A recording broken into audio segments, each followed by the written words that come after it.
Welcome back here to the Ram Report with head coach Steve Fairchild. Brian Roth back with you.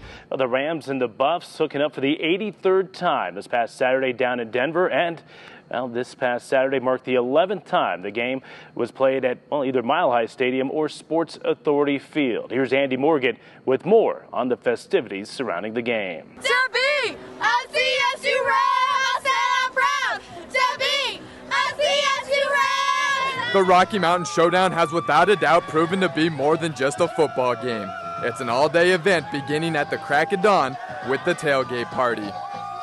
It's a great atmosphere down here before the game. A lot of tailgates, a lot of grills.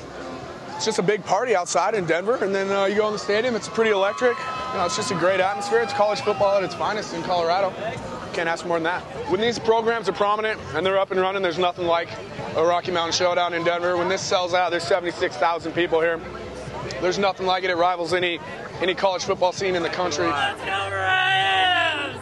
Yeah! Ram Nation, let's live on! These two rival schools both have loyal fan bases that make the trip to Denver each year, and believe it or not, a handful of family and friends come to the showdown with split allegiances. Now everybody knows that tailgating has become a huge tradition as far as what the Rocky Mountain Showdown is today, but the real action in business takes place here at Sports Authority Field at Mile High. Inside the stadium, a large group of CSU students do their part in making this game one of the most intense rivalry games this side of the Mississippi. It's all about creating an electric atmosphere. It's a great environment here at Colorado State University and here at Sports Authority Field with CSU versus CU. We've got a great ROTC battalion here and at CU Boulder. We like being part of the team. Dr. Frank wants us here as much as possible, and so we like being a part of the team. Just like the band, the football team, we do everything. We do our piece of it as well just to promote the great environment, the attitude. The students are awesome. So it's great to be a part of the CSU team, and our cannon and our ROTC cadets are part of that long heritage and tradition. From the ROTC cadets to both the Palms and cheer squads, and we most certainly cannot forget about the CSU band. These students create a buzz within the student section, which can go a long ways in determining the outcome of this heated rivalry game. They might have this very same responsibility every home game at Hughes Stadium, but the stage is much bigger at the Showdown, and the pressure is on to perform at the highest level. Well, it's definitely easy to get nervous, but having played other games before, it's a really exciting experience, and if you can get the rest of the band on board and have them nice and concentrated and focused, and it turns out to be a really good show. Playing in a stadium this big, it's the greatest moment of our lives. We work every day through band camp, through the summer, to come out here to Sports Authority Field and rock the house. All the same cheers and all the same crowd, but it's such a bigger atmosphere in a bigger stadium. I've been here for 3 years performing, and the atmosphere is just so much fun with the huge crowd, and you've got crowds from both sides and the bands from both sides. The atmosphere is so electric with energy. Everybody's going crazy, chanting. It's just much different than being at a home game here at such a huge stadium. Head coach Steve Fairchild and his team appreciate the hard work and support they get from these students, creating a memorable college football environment at the Rocky Mountain Showdown. For the Ram Report, Andy Morgan. It's always so much fun when you get Colorado and Colorado State down there in Denver, and that kind of epitomizes college football. You get the bands, you get the spirit squads, a lot of fun. Yeah, it was a great setting, and see our students there, and like you say, the cheerleaders there and the band, and that cannon goes off. Our kids are really fired up to play in that. It's a great football game. I hope we continue to do it down in Denver. Yeah, of course it's going to be in Denver. At least the contract calls for it to be through 2019, and of course the series will come back up to Fort Collins in 2020. Steve, looking ahead, you guys are sitting at 2-1 now, coming off an emotional loss to Colorado. You have to go on the road to Logan, Utah to take on Utah State, and I was looking at some of the numbers. This is a good football team. Very talented football team. Probably, like I said, got a lot of NFL prospects on both sides of the ball. A team that went down to Auburn probably should have beat the University of Auburn in the opener. So we're going to have our hands full. It's a road game. They're playing very well, and it's our intent to bounce back after last Saturday. Yeah, one thing you notice with Utah State, they really run the football. I know that'll be a big key for you guys. They've got a dual threat quarterback that can help them there, and also they've got 2-3 backs that are all capable of coming in and hurting you. So it's a very talented roster that they have, and it's going to take a good game by us to win it. Yeah, meanwhile, on the flip side, they've been stopping the run.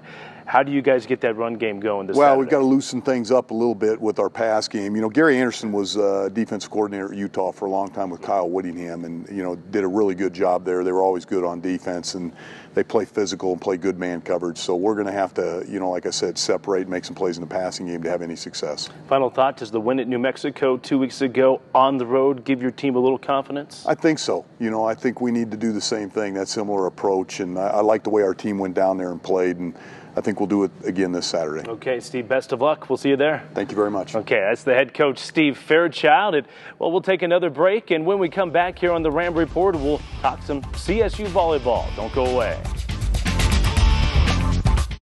Solving real-world problems is a hallmark of research at Colorado State University. The Engines and Energy Conversion Lab at CSU is committed to meeting the global energy challenges of the 21st century. Developing countries use our clean-burning wood stoves, giving them safe and sustainable technology, helping to reduce indoor air pollution and improving the quality of lives. Colorado State University Research. Local discovery, global impact. Since 1929, the Department of Human Development and Family Studies at Colorado State University has been home to the Early Childhood Center, a dynamic learning environment for young children and university students alike. In January, the center will open its doors in the newly renovated historic Washington School. The new center will more than triple the current space, add infant care, and greatly enhance student learning and research discovery. You can be a part of this exciting project, joining other generous and visionary donors. Learn how at ecc.colostate.edu. Colorado State University is committed to expanding access to education. Today, that includes online learning. CSU brings faculty and programs to students around the state and around the world. With flexibility to earn a degree online from a world-class university, and the ability to balance education with work and family. Learn more at succeedwithcsu.org.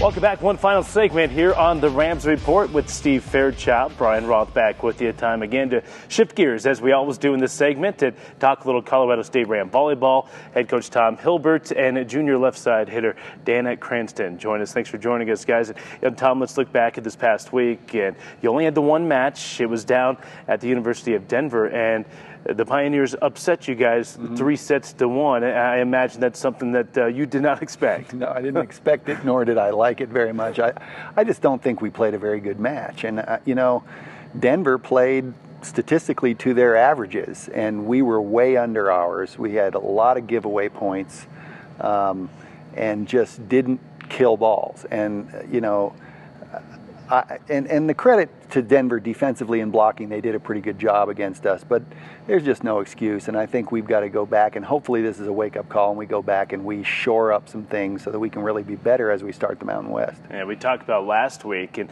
you guys were playing with 3 matches in the course of a week. You don't have a match all week leading up to the DU match.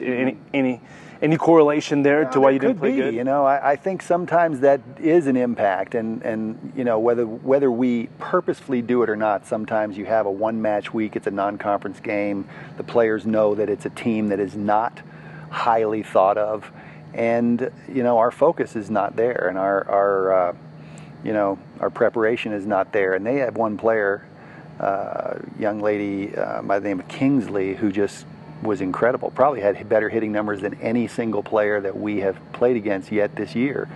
And she's a great athlete, but again, we normally can handle that kind of stuff, and we just weren't ready. Dana, what about you? Is that kind of on par from a player's perspective, looking back at the DU match? Yeah, I just think it was kind of hard. You go into matches like that knowing that you're supposed to win, and sometimes it doesn't go your way, and then it's kind of shocking, and we're on the road, and we'd been at home for a couple weeks, so I think it was just kind of like a bunch of things together, but even from today's practice, I think it's taught us a lot. We're a lot more focused in the gym and ready to go to conference. Yeah, well, with the loss, Rams fall to 6-3, but they don't fall out of the top 25. They're ranked 20th in the latest polls. And Dan, as you look back to the non-conference slate, I know there were some ups and there were some downs. Your thoughts on the non-conference part of the schedule? I think our non-conference schedule is pretty tough this year, and I think that's a really good thing. We really needed that coming into this year. I think it taught us a lot. Those 2 matches that we lost against Wichita State and this last weekend against DU definitely were eye-openers, and I think we need that. We're not just a team that wins because we're big. We need to be a lot more than that. Rams are going to open up Mountain West Conference play here this week. Tom, do you feel like your team is prepared and ready to go into the quote-unquote real part of the season? Well, we did some things, as Dana mentioned, we did some things today that had we done them that well against Denver, we would have won the match. You know what I mean? We got everybody's focus up a little bit. So what we have to teach our players is, hey, you have control over this. You can do this when expected and when you want to. And so, you know, if we do those things this weekend, we're going to be in pretty good shape. I think we're playing a very good Boise State team who took Oklahoma to 5 games at Norman.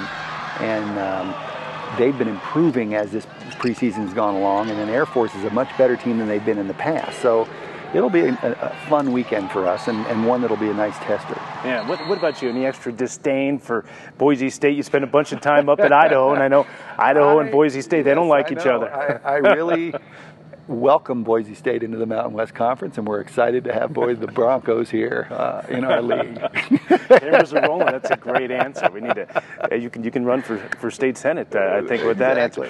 Dan, how about you? Your thoughts on getting Boise State into the conference? That's something new. Yeah, I think it's really exciting. And as we've learned from this preseason, like every game we have to take it as its own. Like every single team is a different match, and we're going to learn different things, and they're going to test us in different ways. So I think it's just really exciting to see something new in the conference. Yeah, again, Air Force coming up on Thursday. On Saturday, it's Boise State. Both of those matches in Fort Collins at Moby Arena. Before we let you go, Dana, tell us how you made it from British Columbia, Canada, to Fort Collins. I know Tom. A moose. That's right.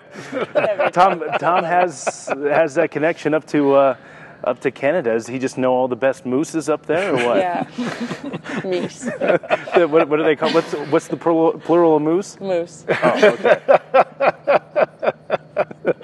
Oh, okay. Yeah, I think he was up on his way to the dog sled race, right? Yeah, right. I was going to the Iditarod and stopped off in Fort St. John, and there was a 6'3" player. You enjoying your time, though? Yeah, I absolutely love it here. I'm really, really glad I came here. It was really a toss-up between if I wanted to stay in Canada or come down. And Fort Collins is my new home, and I really, really like CSU. All right, Dana, thanks so much for joining us. Tom, best of luck here this weekend. Thank you. That's Tom Hilbert and junior Dana Cranston for these two and for head coach Steve Fairchild. I'm Brian Roth saying join us next time here on the Ram Report.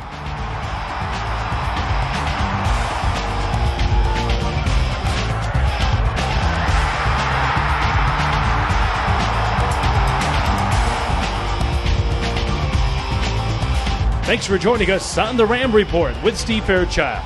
Join us again next time for more Ram action.